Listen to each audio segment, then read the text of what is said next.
Un millionnaire a vu sa femme de ménage dormir dans la rue. Ce qu'il a fait ensuite a choqué tout le monde. La neige tombait doucement sur la ville, enveloppant tout dans un silence glacial. C'était une de ces soirées où même les riches se hâtaient de rentrer chez eux pour échapper au vent mordant. Mais sur un banc oublié dans un petit parc près du quartier financier, une femme en uniforme bleu marine était assise seule, son corps penché sans vie sur le côté. Elle était à peine visible sous le givre blanc qui se déposait sur son tablier. Cette femme était Grace. Depuis 3 ans, Grace travaillait au service du millionnaire Charles Whittaker, un homme plus connu pour son compte en banque que pour sa compassion. Sa demeure était grandiose, sa routine stricte, et ses attentes encore plus exigeantes.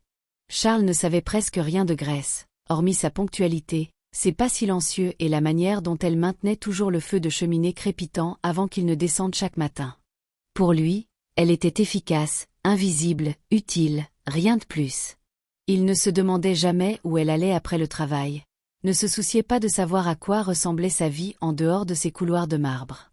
Ainsi, lorsque Grace arriva avec 5 minutes de retard le vendredi précédent, les yeux rougis, les mains tremblantes, Charles ne posa aucune question. Il se contenta de dire « Vous êtes renvoyé ». Pas d'indemnité, pas de lettre de recommandation, pas même un merci. Grace ne supplia pas. Elle hocha simplement la tête et quitta en silence le seul endroit chaleureux qu'elle connaissait. Ce que Charles ignorait, c'est que Grace dormait depuis des mois dans un coin de la buanderie de la maison. Depuis que la santé de sa mère s'était effondrée en Louisiane, Grace envoyait chaque dollar qu'elle gagnait pour payer les factures d'hôpital et subvenir aux besoins de son jeune frère. Avec la hausse des loyers et la réduction récente de ses heures de travail, elle n'avait plus de quoi se loger. Elle nettoyait la maison le jour et se cachait dans un placard à balai la nuit.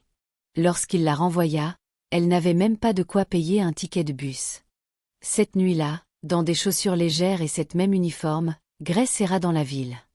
Les refuges étaient pleins. Les gares étaient dangereuses. Son téléphone était déchargé.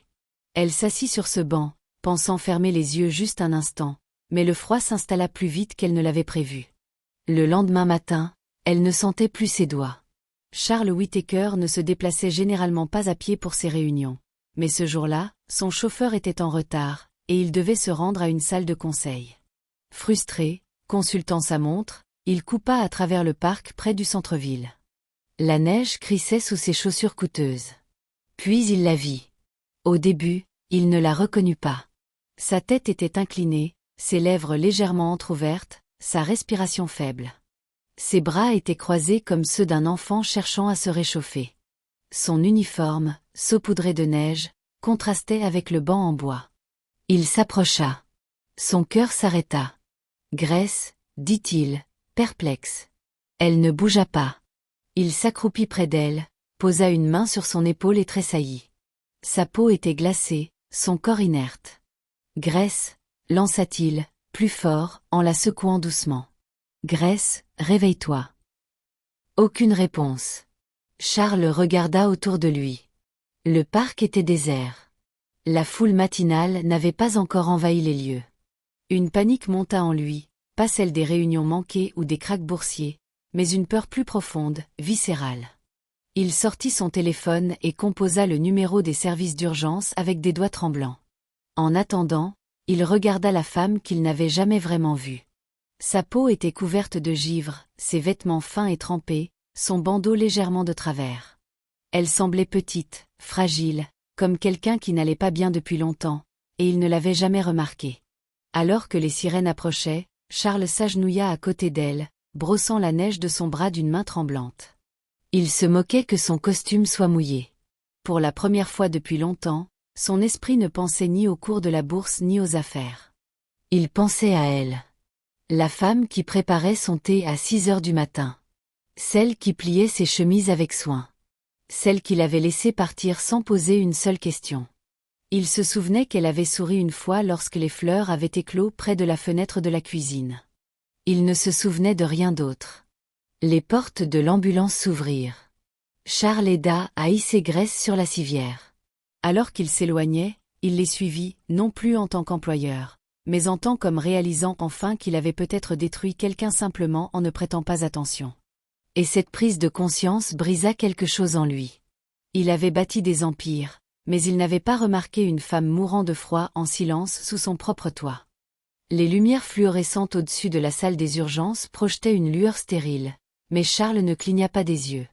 Il était assis à côté du lit d'hôpital, les mains serrées sur ses genoux, la mâchoire tendue. De temps en temps, il jetait un coup d'œil vers Grace, toujours inconsciente, un masque à oxygène sur le visage, des tubes intraveineux reliés à son bras. L'infirmière avait qualifié son état d'hypothermie sévère.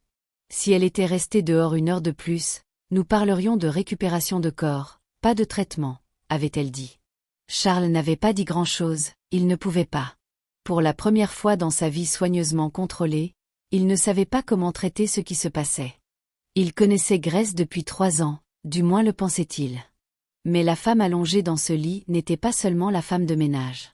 C'était quelqu'un qui avait souffert sous son nez, survivant en silence tout en travaillant dans un palais. Elle ne méritait pas cela, et il avait contribué à cette situation. Alors que les machines bipaient et que les infirmières allaient et venaient, Charles resta, son costume coûteux encore saupoudré de neige fondue. Il ignora les appels des membres du conseil, les messages de son assistante, et même un texto de sa fille lui demandant s'il faisait une dépression. Ce n'était pas le cas. Il se réveillait. Il était presque minuit lorsque Grace bougea. Ses paupières papillonnèrent, ses lèvres s'entr'ouvrirent lentement, sèches et gercées. Charles se pencha en avant, le souffle coupé. « Grace » dit-il doucement. Elle tourna la tête, confuse. Sa voix n'était qu'un murmure. « Suis-je morte » Il faillit rire, mais il n'y avait aucune joie dans ce rire. « Non » répondit-il. « Tu es vivante.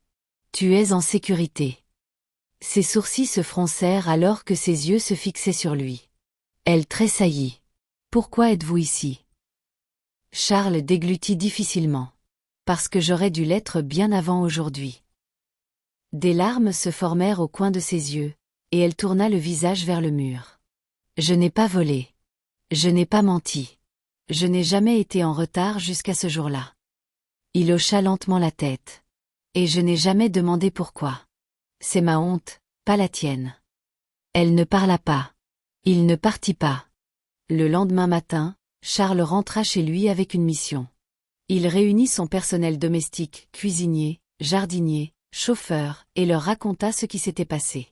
Sans enjoliver, sans explication polie, juste la vérité. « J'ai renvoyé quelqu'un sans comprendre son histoire, » dit-il, et cela a failli lui coûter la vie.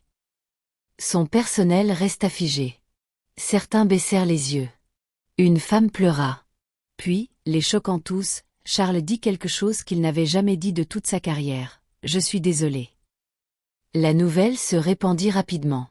Tout comme la photo de Grace endormie sur le banc, prise par un jogger qui ne savait pas qui elle était. La photo devint virale. Les gens en ligne étaient indignés.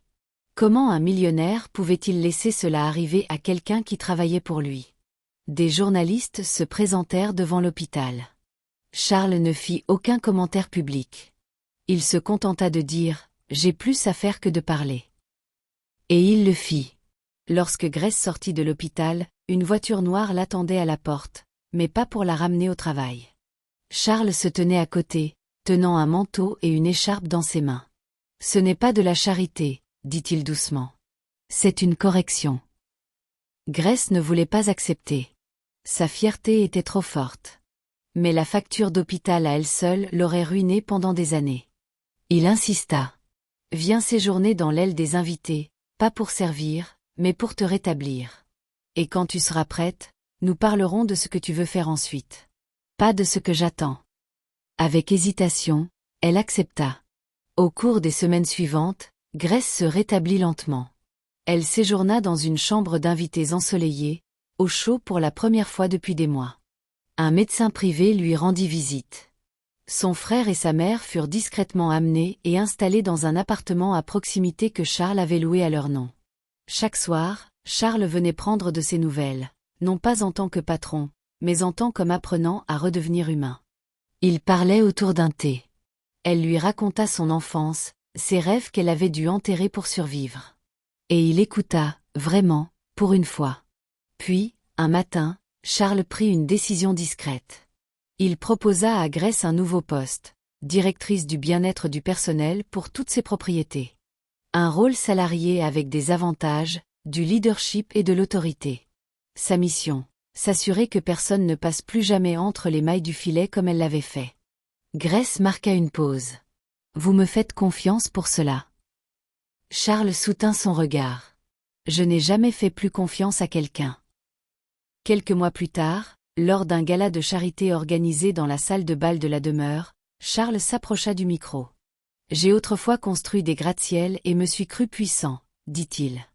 Mais une femme que je voyais à peine m'a appris ce qu'est la véritable force, en continuant à travailler même lorsque le monde l'avait oublié. Puis il présenta Grace. Dans une robe bleu marine simple, les cheveux tressés en arrière, elle monta sur la scène devant une salle qui autrefois ne lui aurait pas accordé un second regard. Mais maintenant, ils se levèrent, non par pitié, mais par admiration. Car la femme de ménage que personne ne remarquait était devenue celle qui avait tout changé. Et l'homme qui l'avait licencié trouva enfin la rédemption, non pas grâce à sa richesse, mais en voyant enfin quelqu'un qu'il avait trop longtemps ignoré. Si vous avez aimé cette histoire, n'oubliez pas de lui donner un pouce levé et de cliquer sur le bouton d'abonnement pour plus d'histoires émouvantes, dramatiques et inattendues. Et dites-nous dans les commentaires d'où vous regardez dans le monde. Nous aimons avoir de vos nouvelles. À la prochaine, restez bienveillants, curieux, et continuez à regarder.